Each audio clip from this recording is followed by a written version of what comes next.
What if the most damning evidence against biblical literalism wasn't hidden in archaeological ruins or lost manuscripts, but sitting in plain sight within Genesis itself, exposing a mathematical impossibility that shatters the entire foundation of human origins?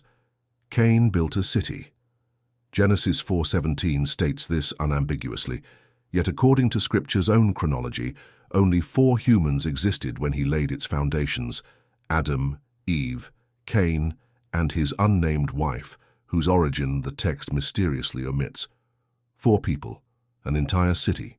The mathematics don't merely fail, they reveal deliberate concealment of populations Scripture refuses to acknowledge. Let me show you what they've hidden beneath mistranslation and selective interpretation for 3,000 years.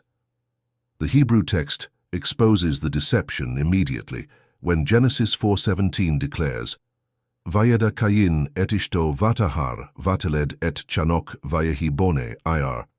Cain knew his wife, she conceived Enoch, and he was building a city.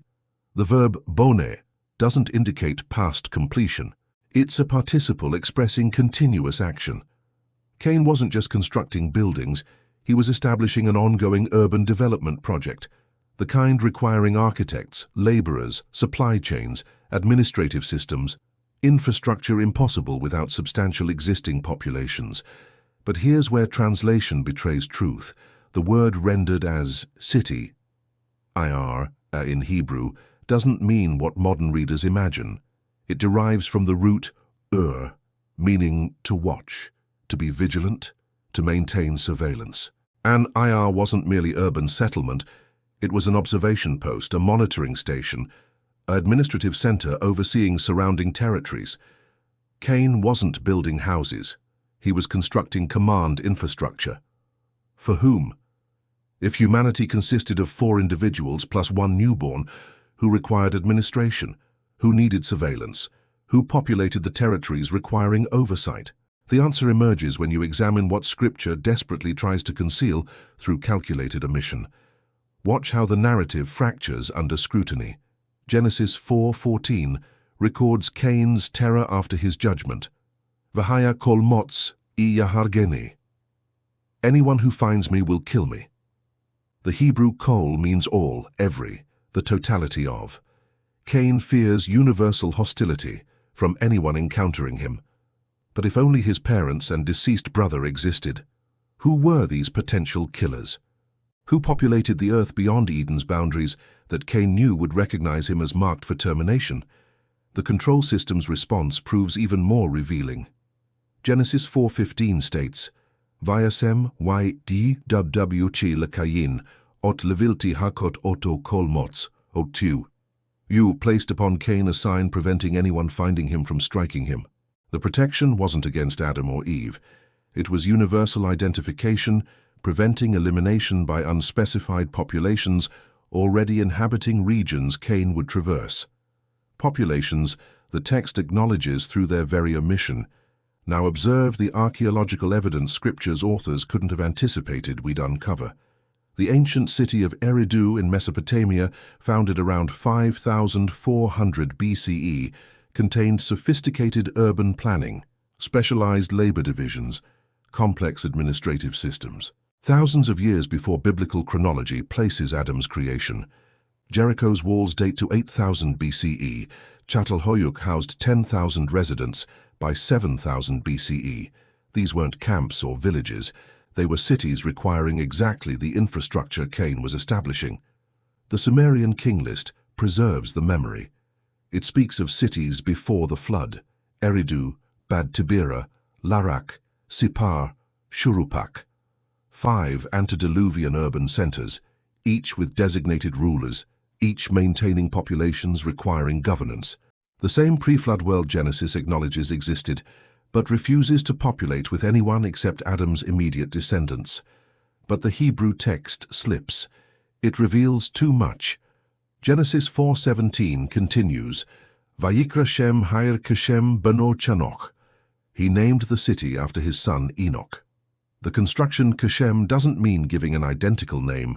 It means, according to the name's significance, in harmony with its meaning. Chanoch derives from the root meaning to initiate, to dedicate, to train for service. 4. The city wasn't just named Enoch. It was designated as an initiation center, a training facility, an operational headquarters for preparing personnel. Personnel drawn from where? The genealogy that follows isn't family record.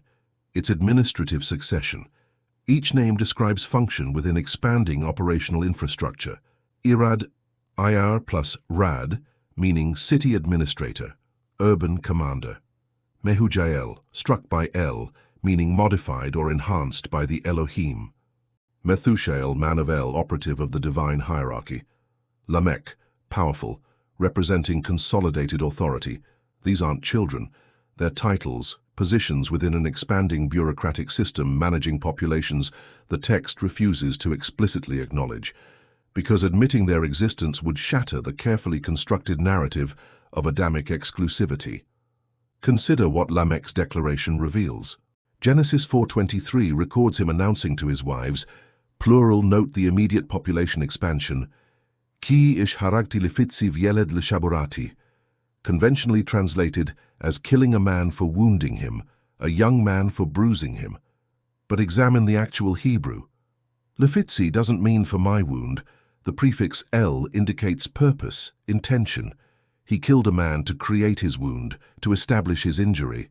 L'chaburati means for my coalition, my assembly, my organized group. Lamech was conducting military operations, eliminating rivals to establish territorial control, the kind of warfare requiring opposing forces, contested territories, populations worth controlling. All supposedly occurring within 3 generations of humanity's first couple. The impossibility screams from every verse. Here's what they desperately don't want you to recognize. The Hebrew Bible preserves 2 completely distinct creation accounts. Genesis 1 describes the Elohim creating Adam, not a proper name but the generic term for humankind, male and female simultaneously, commanding them to multiply and fill the earth. No Garden of Eden, no tree of knowledge, no serpent, just humanity receiving orders to populate and subdue the planet. Then Genesis 2 restarts with an entirely different narrative. H Elohim, note the sudden appearance of this specific designation, forms Ha-Adam, the Adam, a particular individual, not humanity generally. Places him in an enclosed garden, creates a woman from his body, establishes specific behavioral parameters. This isn't humanity's creation. It's the initiation of a controlled experiment involving selected specimens within an already populated world. The Mesopotamian records confirm this interpretation. The Atrahasis epic describes the gods creating 7 pairs of humans initially, then later establishing a special garden for Zi-ud-Sura, a chosen individual receiving divine instruction. 2 separate events. General creation followed by specific selection.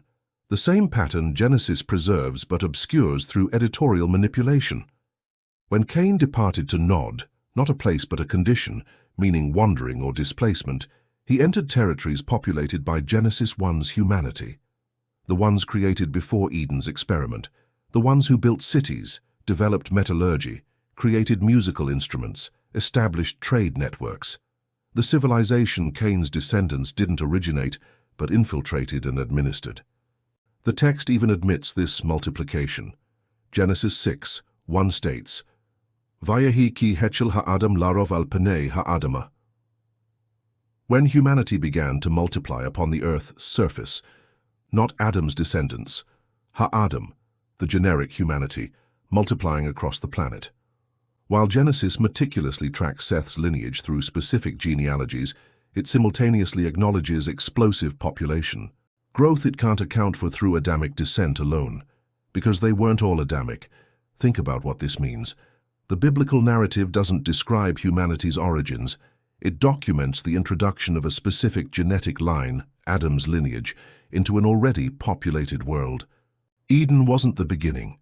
It was an intervention. The Tower of Babel wasn't about confusing humanity's single language.